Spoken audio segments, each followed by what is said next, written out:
लोग केवल 50% सामान्य ऑक्सीजन लेवल के साथ जीवन बिता रहे हैं। उनके शरीर कुछ ऐसे विकसित हुए हैं कि वो हमसे 2 गुना अधिक रक्त कोशिकाएं बना सके। इस बंजर भूमि पर इतना कम एयर प्रेशर है कि एक भी पेड़ सरवाइव नहीं कर सकता। ये शहर पेरू के एंडीज में स्थित है और यहाँ की ऊंचाई यूरोप के एल्प्स में स्थित, जो कि सबसे ऊंची चोटी है, से भी 300 मीटर ज्यादा है। यह एक ऐसी जगह है जो आधुनिक जीवन से बहुत दूर है और जहाँ अपराध और खतरा हमेशा करीब रहता है। इस मुश्किल जगह पर लोगों के आने का एक ही कारण है, सोना। कूड़े के ढेर के बीच रहकर और अमीर बनने की उम्मीद में लगभग 50,000 लोग यहाँ आ गए हैं। हम ये देखने जा रहे हैं कि दुनिया के सबसे ऊंचे शहर में लोग कैसे रहते हैं। रुको, हाँ रुक जाओ, हाँ यहाँ। क्या तुम मुझे ऑक्सीजन टैंक दे सकते हो प्लीज? जो लोग समुद्र तल पर रहने के आदी हैं, अगर वे एक दिन में 2000 मीटर से ज्यादा ऊंचाई पर जाते हैं तो उन्हें माउंटेन सिकनेस हो सकती है, लेकिन हमने पहले ही उस ऊंचाई को 2 गुना कर दिया है। गहरी सांस लो। सिर दर्द, चक्कर आना और जी मचलाना इसके पहले लक्षण हैं। बाद में खांसी आती है जो आपको सांस लेने में तकलीफ होने की वजह से होती है। तेजी से बढ़ने वाली ऊंचाई की बीमारी के कारण फेफड़ों में तरल पदार्थ जमा होता है। तुरंत सहायता प्राप्त करना बहुत जरूरी है। जो लोग अधिक ऊंचाई पर रहते हैं वे सांस लेते समय लगभग 2 गुना पानी खो देते हैं, इसलिए बहुत सारा पानी पीना महत्वपूर्ण है। यहाँ की ऊंचाई देखो दोस्त, वो पहाड़ उस बादल जितना ऊंचा है तो हम बादलों के ऊपर जाएंगे। हम ठीक हैं, हमारी चिंता मत करो। जैसे जैसे ऊंचाई बढ़ती है हम इससे सांस लेते जा रहे हैं। यहाँ के लोगों को इससे फर्क नहीं पड़ता, उन्होंने इससे निपटने का एक तरीका ढूंढ लिया है। वायुमंडल की परत पतली होती जाती है जिससे हवा में सांस लेना मुश्किल हो जाता है। हमें इसकी आदत हो जाएगी। हम जिस स्थान पर जा रहे हैं वो एक माइनिंग शहर है। बस्ती की जमीन और खेती का पानी साइनाइड और मर्क्यूरी जैसे खतरनाक केमिकल से दूषित हो गए हैं, जिनका इस्तेमाल सोने को प्रोसेस करने के लिए किया जाता है। इसलिए हमने अपनी यात्रा शुरू करने से पहले हमारे साथ ढेर सारा खाना और साफ पानी ले लिया है। हम यहीं पैदा हुए हैं और हमने इस ऊंचाई के लिए खुद को अच्छे से ढाल लिया है। हमारे खून में ऑक्सीजन का सामान्य लेवल 95 से 100% के बीच होना चाहिए। जब ऑक्सीजन का लेवल 80% से नीचे चला जाता है तो ये महत्वपूर्ण अंगों को नुकसान पहुंचाता है। मैं अपने ऑक्सीजन लेवल को 72% पर वापस लाने की कोशिश कर रहा हूँ, लेकिन ये केवल थोड़े समय के लिए ही काम करेगा क्योंकि हम हर मिनट ऊपर जा रहे हैं। मीलों तक शहरों के चारों ओर ढेर सारा कूड़ा कचरा फैला हुआ है। यहाँ पेड़ पौधों की जगह कूड़े के ढेर लगे हैं। जैसे ही हम वहाँ पहुंचे एक तेज बदबू से मेरा सिर चकरा गया। हम ला रिनकोनाडा में अपने होटल में हैं। हमारा गाइड हमारे लिए ऑक्सीजन टैंक सेटअप कर रहा है। इस होटल का नाम क्या है? CLO मतलब आकाश। पहले 5 मिनट के लिए ऑक्सीजन टैंक का इस्तेमाल करें और फिर थोड़ा ब्रेक लें और फिर दोबारा 5 मिनट लें। आपको अपने शरीर को इस ऊंचाई में ढालने के लिए बस थोड़ा समय और आराम चाहिए। जब मैं कार से बाहर निकला तो मुझे चक्कर आ रहे थे। ऐसा लगा जैसे मैं गिरने वाला हूँ। ये नॉर्मल है। क्योंकि यहाँ कोई बैंक नहीं है, इसलिए लोग अपनी नकदी और सोना अपने पास ही रखते हैं, जिससे चोरी और लूटमार जैसे अपराध बहुत आम हो जाते हैं। हम ये सुनिश्चित करने के लिए 2 पुलिस कर्मियों के साथ काम कर रहे हैं कि हम फिल्म बनाते समय सुरक्षित रहें। वे अंडरकवर पुलिस हैं और हम जहाँ भी जाएंगे वे हमारे पीछे आएंगे। मार्को ने कोका की पत्तियों की तरफ इशारा किया क्योंकि वो सोचता है कि ऊंचाई की बीमारी से बचने का एक उपाय है, जो यहाँ आम बात है। कोका की पत्ती, हाँ कोका। मुझे लगता है कि वे ऊंचाई से होने वाली परेशानी से बचने के लिए इसे खाते हैं। वे अपने मुंह में एक तरफ 3 या 4 पत्तियां चबाते हैं। ज्यादातर देशों में इन पत्तियों को गाना गैर कानूनी है। यह एक तरह से हमें सुन्न करती है, जो लोगों को रिलैक्स होने में मदद करती है। ये लगभग हर चीज के लिए अच्छा है। हो सकता है कि कोई पुलिस अधिकारी इसे ले जा सके। एक बहुत ही व्यस्त और थका देने वाला दिन खत्म हुआ और अगले दिन हम दोबारा इस शहर की खोज करेंगे। सूरज निकलने के साथ हम ला रिनकोनाडा के सेंटर में आए हैं। पुलिस हमारे साथ है। हमारे आसपास का इलाका स्थानीय कैफे, बाजारों और लोगों से भरा हुआ है। भले ही मैं अभी भी उठाऊं, लेकिन ऐसा लग रहा है जैसे मैंने कई दिनों से आराम नहीं किया है। चलना मुश्किल हो रहा है क्योंकि मुझे चक्कर और उल्टी जैसा महसूस हो रहा है। शुष्क हवा से मेरे गले में खराश और मेरे होंठ फट चुके हैं। जैसे जैसे दिन निकलने लगा हमें सड़कों पर कूड़े के ढेर दिखाई देने लगे। भले ही ये गर्मी का मौसम है, लेकिन फिर भी यहाँ जमीन जमी हुई है। इस जगह पर जहाँ रात का तापमान -10 डिग्री सेल्सियस तक गिर जाता है, लोग बिना बिजली या हीटिंग के पतरे के झोपड़ियों में रह रहे हैं। इन घरों में कोई किचन या बाथरूम नहीं है और हजारों लोगों को अपनी निजी जरूरतों के लिए पब्लिक टॉयलेट्स का इस्तेमाल करना पड़ता है। शहर के ऊपर जा रही जाल की तरह दिखने वाली ये नलियां पानी को ग्लेशियर से शहर तक लाती हैं। यहाँ पर लगभग कोई भी मूल रूप से इस जगह का नहीं है। ज्यादातर लोग पेरू के अन्य हिस्सों से खुदाई से अमीर बनने का सपना लेकर यहाँ आए हैं। 2001 और 2012 के बीच सोने की कीमतें 6 गुना बढ़ी, जिसके कारण बड़ी संख्या में लोगों ने इस क्षेत्र का रुख किया। लेकिन यहाँ रहने वाले 50,000 लोगों को भयानक हालात से जूझना पड़ता है। बढ़ती जनसंख्या को संभालने वाली सुविधाओं के निर्माण के लिए कोई काम नहीं किया गया है। हर दिन हजारों लोग अपना कचरा सड़कों पर फेंक देते हैं, जिससे वे कूड़ेदान की तरह दिखती है। इस कूड़े को उठाने के लिए कोई सरकारी सेवाएं नहीं है। लोग अपने दम पर हैं। सबसे ज्यादा डरावनी समस्या ये है कि यहाँ कोई सीवरेज सिस्टम नहीं है। गंदा पानी सीधे सड़कों पर बहता है। इस फुटबॉल मैदान पर असली घास नहीं है, ये सब आर्टिफिशियल है। क्योंकि इतनी ऊंचाई पर पेड़ पौधे जीवित नहीं रह सकते। ये शहर ला बेला डी ओरमिएंटे नामक पर्वत के पास स्थित है, जिसका मतलब है स्लीपिंग ब्यूटी। क्या आप इसे देख सकते हैं? चेहरा और शरीर, ये एक सोई हुई औरत के आकार का पर्वत है। शहर अपनी ग्रे इमारतों के साथ आकाश में विलीन हो जाता है। हर सुबह वर्कर्स कई किलोमीटर तक पैदल चलकर खदानों तक पहुंचते हैं। इन गुफाओं में काम करना बहुत मुश्किल है क्योंकि ये खतरनाक गैसों से भरी हुई है। ला रिनकोनाडा का एक अलग नाम द डेविल्स पैराडाइज है। ऐसा इसलिए है क्योंकि यहाँ की खदानें आपराधिक कंपनियों द्वारा चलाई गई है। बिना इजाजत के सुरंगों के अंदर जाने वाले को गोली मारने के आदेश है। हम इन खदानों को अंदर से देखना चाहते हैं, भले ही लोगों ने हमें ऐसा न करने की चेतावनी दी है। तो हम ये देखने की कोशिश करेंगे कि वो काम कैसे करते हैं। हमारे दोस्त ने कहा है कि शायद हम करीब जा सकते हैं। क्या आप उस महिला को देख सकते हैं? महिला? हाँ, वहाँ एक महिला है। वे बचा हुआ खाना इकट्ठा करती हैं। हाँ, महिलाओं को खदानों में काम करने की इजाजत नहीं है। स्थानीय लोगों का मानना है कि अगर कोई महिला स्लीपिंग ब्यूटी के सोने को छूती है तो उससे जलन होगी और भूकंप जैसी बुरी घटनाएं घटेंगी। वे खदानों के बाहर फेंके गए पत्थरों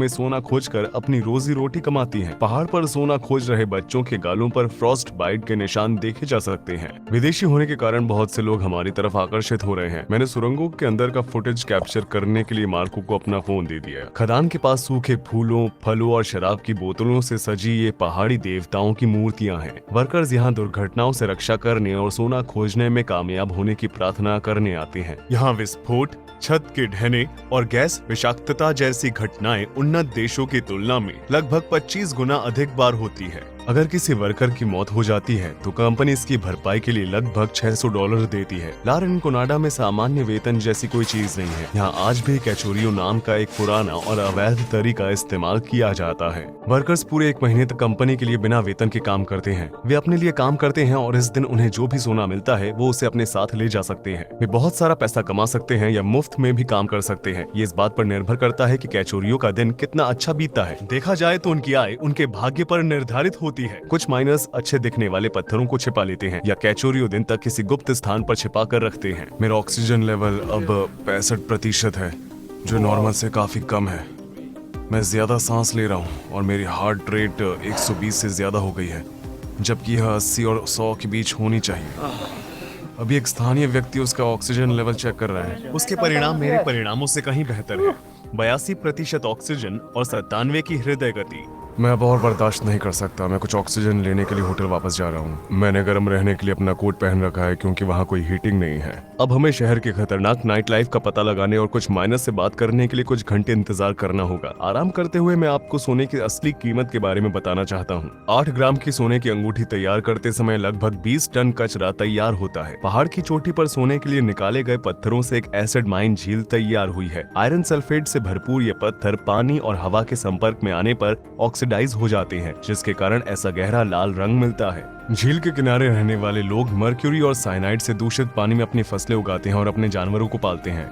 यहाँ रहने वाले लोगों की औसत उम्र सिर्फ 35 साल है, लेकिन इसके लिए सिर्फ केमिकल्स ही जिम्मेदार नहीं है। इस ऊंचाई पर आपको हर सांस में लगभग 50% कम ऑक्सीजन मिलती है। इसलिए ला रिनकोनाडो निवासी का खून एक औसत व्यक्ति की तुलना में 2 गुना गाढ़ा होता है, जिससे हमारे शरीर को पर्याप्त ऑक्सीजन नहीं मिलती और दूसरी गंभीर बीमारियां हो सकती हैं। एक मुश्किल दिन के बाद माइनर्स टाउन सेंटर की ओर भाग रहे हैं। यहाँ केवल कुछ ही सड़कों पर बिजली उपलब्ध है, जिससे शहर का बाकी हिस्सा अंधेरे में रहता है। सभी माइन वर्कर्स यहीं पर हैं, खरीदारी कर रहे हैं और एक दूसरे के साथ मेलजोल बढ़ा रहे हैं। चारों ओर स्टॉल और छोटी छोटी दुकानें हैं और यहाँ स्ट्रीट फूड, कपड़े, घरेलू सामान जैसी चीजें बिक रही हैं। बच्चे देर रात तक एक साथ बाहर खेलते हैं।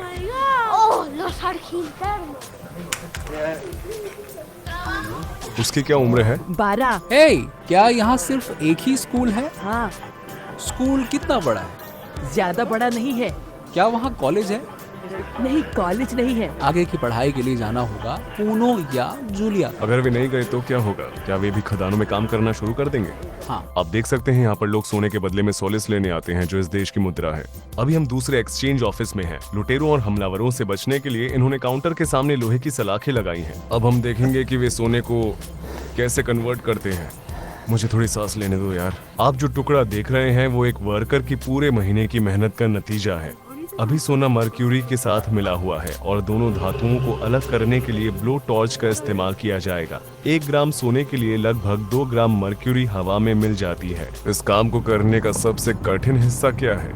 सामान का ट्रांसपोर्टेशन। क्योंकि यहाँ बहुत सारे चोर और लुटेरे हैं, इसीलिए ट्रांसपोर्टेशन में खतरा होता है। इन्हें लारेन कोनाडा के बारे में क्या पसंद है? वैसे तो यहाँ कुछ भी अच्छा नहीं है, क्योंकि आपने देखा होगा कि यहाँ सब कुछ दूषित है। आप अच्छी कमाई तो कर सकती हो। देश की औसत से ऊपर कमाई हो जाती है, इसलिए लोग यहाँ आ रहे हैं। हाँ। सिरदर्द और थकान जैसे लक्षणों को कम करने के लिए यहाँ कई तरह की हर्बल चाय बेची जाती है। हम इसे कहते हैं इमोलिएंट। ये किससे बनी है? पानी, अलग अलग जड़ी बूटियाँ और सिरप। ये वाकई अच्छा है, थोड़ा ट्राई करो। लो।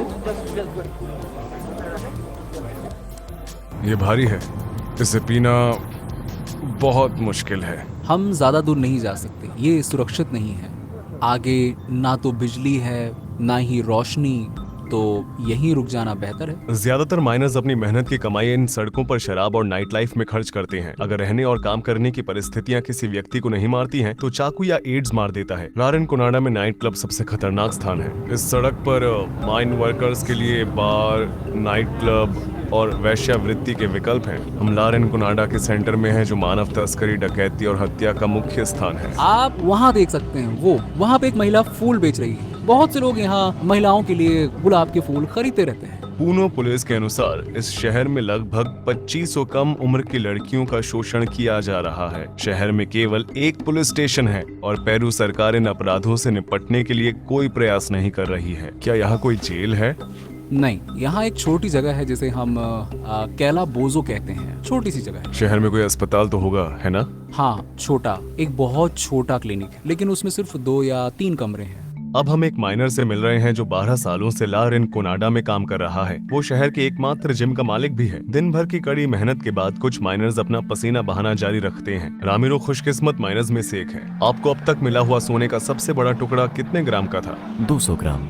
उन्होंने कहा कि उन्हें एक ही टुकड़े में 200 ग्राम सोना मिला था। ये काफी बड़ी मात्रा है। क्या आप शादीशुदा हैं? हाँ, मेरे 3 बच्चे हैं। वे यूनिवर्सिटी में पढ़ते हैं। क्या आप अपने बच्चों को खदानों में काम करने की सलाह देंगे? नहीं, ये बहुत खतरनाक है। यहाँ माइनर्स को लूट लेते हैं। ऊंचाई का आपके शरीर पर क्या असर होता है? हाँ, जैसा कि आप जानते हैं, भले ही मैं पुणे से हूँ, फिर भी मुझे यहाँ तकलीफ होती है। इसलिए यहाँ 5000 मीटर्स पर आना और भी चुनौतीपूर्ण है। पहले कुछ पाचन समस्याएं होती हैं और 3 दिनों तक शरीर में दर्द रहता है। 3 दिनों के बाद हमारा शरीर इसके अनुकूल हो जाता है। औसतन एक माइनर कितना पैसा कमाता है? यह बदलता रहता है, कभी ऊपर कभी नीचे, नीचे और ऊपर होता रहता है। तो हर व्यक्ति 2000 या उससे थोड़ा ज्यादा कमा सकता है। खदानों में काम करने से आपके हाथ बहुत प्रभावित होते हैं। एक बार पत्थर से सोना अलग करने की कोशिश करते समय मुझे चोट लगी थी। मैं दूसरा पत्थर मार के उसे अलग कर रहा था और अचानक बैम। यहाँ अक्सर चोट लगने का जोखिम रहता है। क्या कभी कोई माइनर मारा गया है?